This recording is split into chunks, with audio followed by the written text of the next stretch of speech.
دا ټوپۍ په سرول دا نشته، دا صرف مليانو خپل ایجاد کړی دی. ټوپۍ په سرول په دین اسلام کې نشته او دا د مليانو ایجاد دی.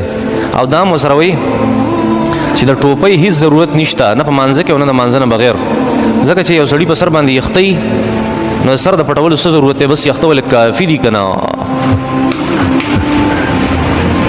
داسې کار دی که نه؟ لومبۍ خبره خو ځان سره یاد ساتئ چې ټوپۍ دا د مليانو رواج نه دی، دا د نبي کریم صلی الله علیه وسلم طریقه ده. او چې څوک د نبي علیه السلام د طریقې نه خبري هله ورته پته لګي، هغې نه پس ورته چا د احادیثو مبارکه او مطالعه. علامه ابن قیم رحمت الله علیه په زاد المعاد کې، امام سیوطي رحمت الله علیه په د هغې فتاوا د الحاوی للفتاوی په هغې کې مستقل په دې باندې بابونه جوړ شوي د ټوپۍ باره کې چې ټوپۍ استعمالول په دین اسلام کې څنګه دي. نبي کریم صلی الله علیه وسلم ټوپۍ استعمال کړې وه که نه وه استعمال کړې؟ صحابه کرامو ټوپۍ په سر کړې وه که نه وه په سر کړې؟ په دې مستقل بابونه دي. یو حدیث تاسو ته پیش کوم چې صحابه کرامو حضرت انس رضی الله تعالی نور صحابه کرام ډیر زیات ډیر احادیث په دې باندې موجود دي چې نبی علیہ الصلوۃ والسلام په پټکې هم استعمالو، ټوپۍ به هم استعمالوله. څنګه چې نبی علیہ السلام پټکې استعمال کړي دغه شانتي ټوپۍ استعمال کړي. صرف دونه خبره وا چې نبی علیہ الصلوۃ والسلام به کومه ټوپۍ استعمالوله هغه به کلکه وه.